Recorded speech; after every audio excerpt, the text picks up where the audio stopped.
Hello everyone, welcome to GK with Adda. आज का section आपके लिए भारतीय इतिहास का लिया गया, जिसका पार्ट 2 है। पार्ट फर्स्ट मैंने पिछले वीडियो में करा दिया गया है, तो प्लीज़ आपसे निवेदन है कि वीडियो को पूरा देखें और अंत तक देखें, जिसमें महत्वपूर्ण 25 क्वेश्चनों को लिया गया। अगर हम इनको विस्तार से और फैक्ट के साथ करेंगे तो 100+ क्वेश्चन करेंगे। तो प्लीज़ आपसे रिक्वेस्ट है कि लाइक, शेयर एंड सब्सक्राइब करें। तो चलिए क्वेश्चन नंबर फर्स्ट से स्टार्ट करते हैं। क्या दे रखा है? किस मुगल शासक ने आलमगीर की उपाधि धारण की थी? तो बताइए इसका क्या होगा, वीडियो पॉज करके देखें। तो आलमगीर की उपाधि ये की थी औरंगजेब ने, ठीक है। औरंगजेब ने आलमगीर की उपाधि धारण की थी। ये इसके जो प्रसिद्ध जनता का एक नाम था आलमगीर, उन्होंने इनको आलमगीर कहा था। आलमगीर का मतलब होता है कि विश्व विजेता। ये उपाधि धारण की थी औरंगजेब ने। बात है ये मुगल वंश। मुगल वंश की स्थापना बाबर ने की थी। कब की थी? 1526 में। पूछा जाता है किसको हरा कर की? तो इब्राहिम लोदी को, जिसे पानीपत का प्रथम युद्ध कहते हैं। कब हुआ था? 1526 में। किनके मध्य हुआ था? तो यह था बाबर और इब्राहिम लोदी के बीच में। जीत किसकी हुई थी? बाबर की हुई थी, ठीक है। इतने फैक्ट इसमें याद रखिए। आपको पूछेगा पानीपत का प्रथम युद्ध कब हुआ था। और ये भी पूछा हुआ है, पिछले रेलवे में पूछा हुआ है कि पानीपत यानी कि जो पानीपत है ये कहाँ पर पड़ता है? तो ये पड़ता है हरियाणा में पड़ता है, ठीक है। हरियाणा में पड़ता है। प्रथम युद्ध हुआ था 1526 में, बाबर और इब्राहिम लोदी के बीच में, ठीक है। इनके बीच हुआ था, जीत बाबर की हुई थी। तो चलिए नेक्स्ट क्वेश्चन की तरफ चलते हैं। जहाँ पर फैक्ट की जरूरत पड़ेगी मैं फैक्ट बताता रहूँगा। दिल्ली का प्रथम शहर शासक कौन था? तो बताइए। या प्रथम दिल्ली का पूछा, या अगर शैद वंश की यानी स्थापना किसने की, तो कौन हो जाएगा? इसका राइट आंसर हो जाएगा सी, खिजर खां। यानी कि दिल्ली का प्रथम शैद शासक या शैद वंश की स्थापना किसने की? तो खिजर खां ने की थी। बात आई कुतुबुद्दीन ऐबक की। इन्होंने यानी कि प्रथम दिल्ली पर किस वंश ने राज किया? तो गुलाम वंश ने राज किया था। गुलाम वंश ने राज किया था, जिसका संस्थापक कौन था? यह था आपके कुतुबुद्दीन ऐबक, जिसने आपके वो ढाई दिन के झोंपड़े का निर्माण किया था। ढाई दिन का झोंपड़ा पूछा जाता है कहाँ पर है? ये अजमेर में स्थित है। क्या है ये एक मस्जिद है, ठीक है। इल्तुतमिश की बात करें तो इनको गुलामों का गुलाम कहा जाता है। क्यों कहा जाता है? क्योंकि कुतुबुद्दीन ऐबक किसका गुलाम था? मोहम्मद गोरी का था। और ये इल्तुतमिश इसका गुलाम था। और इल्तुतमिश ने आपके इल्तुतमिश से इसका गुलाम था, इसलिए इसको गुलामों का गुलाम कहा जाता है। तुर्कान ए चहलगामी की शुरुआत इल्तुतमिश ने की थी, ठीक है। इसकी इसको बंद किसने किया था? बलबल ने इसको ख़त्म कर दिया था। तुर्कान ए चहलगामी को ख़त्म कर दिया था। तो इसका राइट आंसर हो जाएगा सी। इतने याद रखे, ठीक है। और बहलो लोदी की बात करें तो लोदी वंश का संस्थापक बहलो लोदी था। और लोदी वंश का अंतिम शासक इब्राहिम लोदी था, ठीक है। इतने फैक्ट यहाँ याद रखे। तो चलिए नेक्स्ट क्वेश्चन की तरफ चलते हैं। क्वेश्चन नंबर 3 क्या दे रखा है? दीनपना नामक नगर की स्थापना किसने की? तो बताइए आप। सिंपल सा क्वेश्चन है but very very important question है। याद रखें, दीनपना नामक नगर की स्थापना किसने की थी?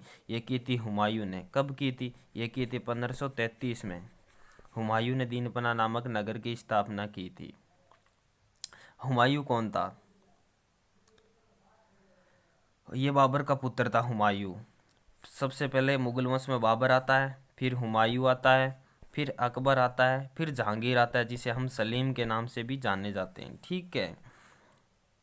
उसके बाद में दीनपना नामक नगर की 1533 ईसा पूर्व यानी कि ईसा में 1533 ईसा में हुमायूं ने की थी, ठीक है। हुमायूं का मकबरा मकबरा पूछा जाता है तो ये आपका दिल्ली में स्थित है, ठीक है। और बाबर की मृत्यु कब हुई थी? 1530 में। बाबर की मृत्यु 1530 में कहाँ पर हुई थी? आगरा में हुई थी। लेकिन इनको दफनाया कहाँ गया? या आपको पूछे मकबरा कहाँ पर स्थित है, तो ये काबुल में स्थित है।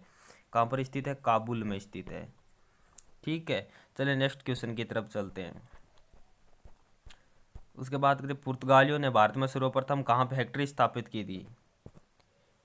ठीक है, तो बताइए सबसे पहला पुर्तगाली कौन आया था, ये पूछेगा। तो ये आया था 1498 में। कौन आया था? Vasco D gamma. Vasco D gamma, जिसने भारत की खोज की थी। वास्को डी गामा आया कहाँ पर था? कालीकट। कालीकट नामक बंदरगाह पर आया था, जो केरला में स्थित है। उसके बाद सबसे पहले सर्वप्रथम फैक्ट्री तो ये कोच्चि में स्थापित की थी, ठीक है। इतने फैक्ट यहाँ याद रखें। नेक्स्ट क्वेश्चन की तरफ चलते हैं। ऑपरेशन जीरो आवर किस आंदोलन से संबंध है? ये जितने भी क्वेश्चन लिए हुए हैं पिछले एग्जामों में, रेलवे और सेंट्रल लेवल के एग्जाम और स्टेट लेवल के एग्जामों में से छांट के लिए हुए हैं। तो आपसे निवेदन है कि पूरी ध्यान से देखें इन वीडियो को। तो क्वेश्चन नंबर 5 की बात करें, क्या दे रखा है? ऑपरेशन जीरो ओवर है। ऑपरेशन जीरो ओवर किस आंदोलन के समय लाया गया था, जो अंग्रेजों द्वारा लाया गया था? ये लाया गया था 8 अगस्त 1942 को लाया गया था। कौन सा आंदोलन? वहीं में देखे आप, ये होता भारत छोड़ो आंदोलन। इसका नेतृत्व तो महात्मा गांधी ने किया था। इस ऑपरेशन के थ्रू यानी कि सभी जो क्रांतिकारी नेता थे उनको गिरफ्तार कर लिया गया था। महात्मा गांधी को भी गिरफ्तार कर लिया गया था। छोड़ा 1900 तबीयत खराब होने के बाद 1944 में महात्मा गांधी को रिहा कर दिया गया था। जलियांवाला बाग हत्याकांड की बात करें तो ये हुआ था आपके 13 अप्रैल 1919 को हुआ था। ठीक है, तो नेक्स्ट क्वेश्चन की तरफ चलते हैं। बारदोली सत्याग्रह 1928 में हुआ था। सरदार की उपाधि सरदार पटेल को दी गई थी यहाँ पे। महात्मा गांधी ने 1894 में, ये देखे आरपीएफ 2018 का क्वेश्चन है। महात्मा गांधी 1894 में नेशनल कांग्रेस की स्थापना कहाँ पर की गई थी? तो ये सिंपल सा क्वेश्चन है, लेकिन यहाँ पे सन दे दिया तो और इजी हो गया, क्योंकि अपन को पता है 1893 में महात्मा गांधी साउथ अफ्रीका गए थे। ऑप्शन के हिसाब से यहाँ पर साउथ यानी दक्षिण अफ्रीका में नेशनल कांग्रेस की स्थापना की थी। ये सेम टू सेम क्वेश्चन आया था, ऐसे ही ऑप्शन थे और यही सन दिया गया था। महात्मा गांधी 1893 में गए थे दक्षिणी अफ्रीका। 9 जनवरी 1915 को महात्मा गांधी भारत आए। इस दिन को प्रवासी भारतीय दिवस मनाया जाता है। प्रवासी दिवस मनाया जाता है, ठीक है, 9 जनवरी को इसलिए मनाया जाता है जब महात्मा गांधी भारत लौटे थे। ठीक है, इसका हो जाएगा ए, यानी दक्षिण अफ्रीका में नेटल, ये याद रखे, वेरी वेरी इंपॉर्टेंट है, नेटल कांग्रेस की स्थापना। इतने फैक्ट याद रखें। तीनों गोलमेज सम्मेलन के समय इंग्लैंड के प्रधानमंत्री कौन थे? तो ये थे रैमजे। ये थे तीनों गोलमेज के सम्मेलन कौन थे, प्रधानमंत्री कौन थे? तो ये रैमजे मैकडोनाल्ड थे। ठीक है, और आज़ादी के समय यानी कि 15 अगस्त 1947 को जब भारत आज़ाद हुआ था, उस समय ब्रिटेन के प्रधानमंत्री क्लीमेंट एटली थे। 1857 की क्रांति के समय में ये पार्मटन थी। ठीक है, तो इसका ऑप्शन ए हो जाएगा। नेक्स्ट क्वेश्चन की तरफ चलते हैं। अखिल भारतीय किसान सभा का गठन कब हुआ था? ये हुआ था अखिल भारतीय किसान सभा का गठन 1936 में हुआ था। नेक्स्ट क्वेश्चन की तरफ चलते हैं। 1940 में व्यक्तिगत सत्याग्रह आंदोलन जिसकी शुरुआत महात्मा गांधी ने की थी, इसका प्रथम सत्याग्रही कौन थे? तो ये थे विनोबा भावे थे। ठीक है, प्रथम सत्याग्रही पूछे तो कौन हो जाएगा? विनोबा भावे। इसका ऑप्शन हो जाएगा बी। चले नेक्स्ट क्वेश्चन की तरफ। भगवान विष्णु के सुदर्शन चक्र में कितनी तीलियां हैं? तो इसका हो जाएगा 6। ठीक है, और 24 तीली किस में, ये आप बताएंगे हमें। सिंपल सा आ गया। किन शासकों की मुद्राओं पर शिव एवं नंदी का एक साथ अंकन प्राप्त होता है? तो बताइए इसका क्या हो जाएगा। तो इसका हो जाएगा कुषाण। कुषाण वंश के संस्थापक कौन थे? तो ये थे कुजुल कडफिसेस। कुजुल कडफिसेस कुषाण वंश के संस्थापक थे। ठीक है, उसके बाद में बात करते हैं कनिष्क से। कनिष्क कुषाण वंश का सबसे महान सम्राट शासक था। ठीक है, उस कनिष्क के कुछ दरबारी थे विख्यात, यानी एक राजवेद पूछा जाता है तो चरक थे, जिसने चरक संहिता की रचना की थी। ठीक है, और एक राजकवि पूछा जाए तो अश्व घोष है। अश्व घोष की रचना कौन सी है? वेरी वेरी इंपॉर्टेंट, बुद्ध चरित्र। बुद्ध चरित्र की रचना किसने की थी पूछा जाता है तो अश्व घोष ने की थी। ठीक है, मुगल वंश के संस्थापक कौन थे? तो बाबर थे। कब की थी? 1526 में, पानीपत के प्रथम युद्ध से। इब्राहिम लोदी हारा था इसमें। कोजुल कडफिसेस थे उसके संस्थापक। ठीक है, ऋग्वेद के किस मंडल में सोम देवता का उल्लेख मिलता है? तो ऋग्वेद के 9वें मंडल में सोम देवता का उल्लेख मिलता है। इसको सोम मंडल भी कहा जाता है। इस मंडल को सोम मंडल। 10वें मंडल में ऋग्वेद की बात करें तो ऋग्वेद है आपके, इसमें 10 तो मंडल हैं, 1028 सूक्त हैं। उन 10 मंडलों में से बात करते हैं 9वें मंडल सोम मंडल कहा जाता है। 10वें मंडल में पुरुष सूक्त का उल्लेख मिलता है। और तीसरे मंडल की बात करें तो तीसरे मंडल में गायत्री मंत्र का उल्लेख मिलता है जो सावित्री को समर्पित है। क्वेश्चन नंबर 13 की तरफ चलते हैं। क्या दे रखा है? माइंड मास्टर नामक पुस्तक के लेखक कौन है? वेरी वेरी इंपॉर्टेंट है। तो ये इसके विश्वनाथ आनंद है। विश्वनाथ आनंद 1987 में भारत के पहले ग्रैंड मास्टर बने थे। इनका पूछा जाता है किस खेल से संबंध है, तो शतरंज से संबंध है। ठीक है, इतने फैक्ट इससे याद रखें। उसके बाद में भारत की पहली महिला वर्ल्ड रैपिड चैंपियनशिप कौन बनी है हाल ही में? वो कोनोरू हम्पी बनी है, जिनका संबंध ही शतरंज से है। मनमोहन ने चेंजिंग इंडिया नामक पुस्तक लिखी है। मनमोहन सिंह पूर्व प्रधानमंत्री, चेंजिंग इंडिया नामक पुस्तक लिखी है। महावीर स्वामी के अनुयायियों को क्या कहा जाता है? तो महावीर स्वामी के अनुयायियों को निगृत कहा जाता है। ठीक है, निगृत कहा जाता है। महावीर स्वामी का जन्म हुआ था 1540 से 40 ईसा पूर्व। कहाँ हुआ था? कुंडल ग्राम में हुआ था। कुंडल ग्राम में हुआ था। ठीक है, इनकी मृत्यु पावापुरी में हुई थी। नेक्स्ट क्वेश्चन की तरफ चलते हैं। क्या दे रखा है? मेगास्थनीज किसके राजदूत थे? तो ये थे सेल्यूकस निकटर के राजदूत थे, और सेल्यूकस निकटर सिकंदर का राजदूत था। ठीक है, मेगास्थनीज की एक प्रसिद्ध पुस्तक है जिसका नाम है इंडिका। मेगास्थनीज की प्रसिद्ध पुस्तक का नाम, जिसका क्या नाम है? इंडिका। इंडिका। ठीक है, सेल्यूकस निकटर के राजदूत हैं। नेक्स्ट क्वेश्चन की तरफ चलते हैं। क्या दे रखा है? राजा राममोहन राय को राजा की उपाधि दी थी? तो ये दी थी अकबर द्वितीय ने दी थी। राजा राममोहन राय को राजा की उपाधि अकबर द्वितीय ने दी थी, क्योंकि इनकी पेंशन चालू कराने के लिए लंदन भेजा गया था। बारदोली सत्याग्रह 1928 में हुआ था, जिसमें महिलाओं ने सरदार की उपाधि दी थी सरदार पटेल को। ठीक है, नेक्स्ट क्वेश्चन की तरफ चलते हैं। रामकृष्ण मिशन की स्थापना स्वामी विवेकानंद किसने की थी? स्वामी विवेकानंद ने। कब की थी? 1897 में की थी। वेलूर मठ की स्थापना कब की? तो 1887 में वेलूर मठ की स्थापना की थी स्वामी विवेकानंद ने। ठीक है, नेक्स्ट क्वेश्चन की तरफ चलते हैं। स्वामी ने विवेकानंद 1893 में कहाँ गए थे? शिकागो गए थे। मॉन्ट्रियल प्रोटोकॉल का संबंध किससे? वेरी वेरी इंपॉर्टेंट क्वेश्चन है। ये है ओजोन परत संरक्षण से। कब हुआ था? 16 सितंबर। मॉन्ट्रियल कनाडा में स्थित है। कनाडा में स्थित है। 16 सितंबर 1987 में हुआ था। ओजोन छिद्र देखा, अंटार्कटिका में ओजोन छिद्र की खोज फोरमैन ने की थी। इनको देखने के बाद में इनकी संरक्षण के लिए मॉन्ट्रियल प्रोटोकॉल कनाडा में 16 सितंबर 1987 को किया गया था। इसी उपलक्ष्य में 16 सितंबर को ओजोन दिवस मनाया जाता है, जिसका O3 कहते हैं अपन ओजोन को। ओजोन की परत डॉप्सन, आपकी मोटाई इसकी डॉप्सन में मापी जाती है, समताप मंडल में पाई जाती है। ठीक है, इतने फैक्ट याद रखें।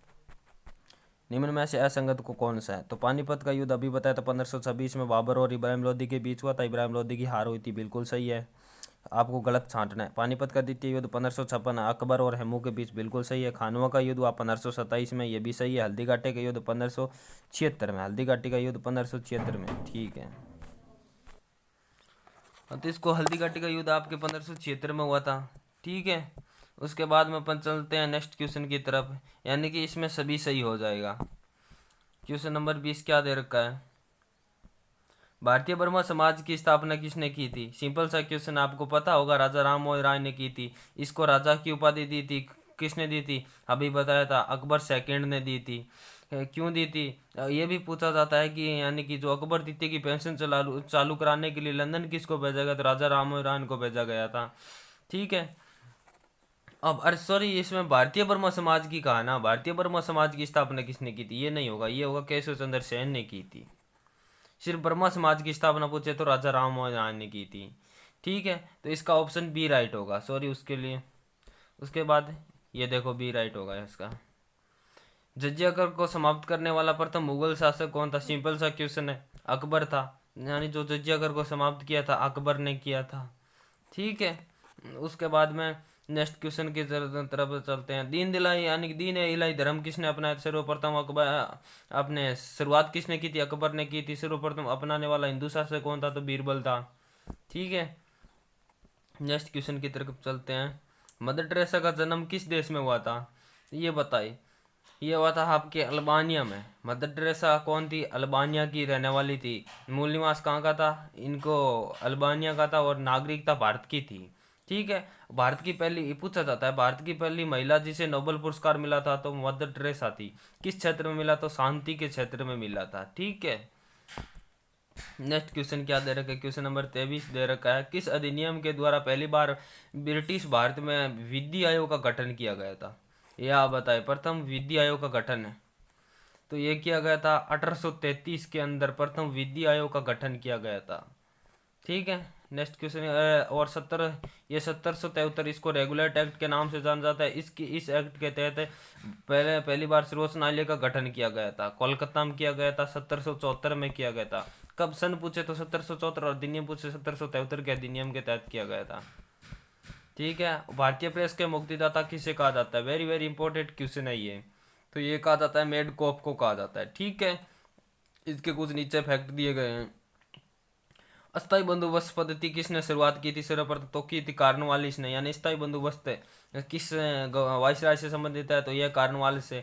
और प्लासी की लड़ाई, यानी पूछा जाता है प्लासी की लड़ाई कब हुई थी? ये हुई थी आपको 1757 को प्लासी की लड़ाई हुई थी, जिसके अंदर किन के मध्य हुई थी? ये हुई थी अंग्रेजों और आपके बंगाल के नवाब सिराजुद्दौला के मध्य हुई थी, जिसमें जीत किसकी हुई थी? अंग्रेजों की हुई थी। लेकिन उनको जीत नहीं माना जाता है, क्योंकि इसमें जो सिराजुद्दौला के सेनापति थे उसने विश्वासघात कर लिया था। पूछा जाता है कि अंग्रेजों को, ये आरपीएफ 2018 में पूछा था कि अंग्रेजों से नेतृत्व किसने किया था? प्लासी की लड़ाई में तो रॉबर्ट क्लाइव ने किया था, ये याद रखे। ठीक, अंग्रेजों की नेतृत्व हुई थी। उसके बाद विलियम जोन्स की बात करें, एशियाटिक सोसाइटी ऑफ बंगाल की स्थापना किसने की थी? विलियम जोन्स ने की थी। ऑप्शन में दिया हुआ विलियम जोन्स, इसलिए इस यहाँ पर बताया गया है 1784 में की थी। 25 लास्ट क्वेश्चन क्या दे रखा है कि प्लासी का युद्ध कब लड़ा गया था? अभी मैंने सारी डिटेल बता दी। 1776 को प्लासी का लड़ा गया था युद्ध। इसका हो जाएगा ये ए। ठीक है, 1757 को लड़ा गया था। Thanks for watching. आज के लिए दोस्तों इतना ही बस। नेक्स्ट पार्ट में लेकर आएंगे अपन पॉलिटी का सेक्शन और करंट अफेयर्स का।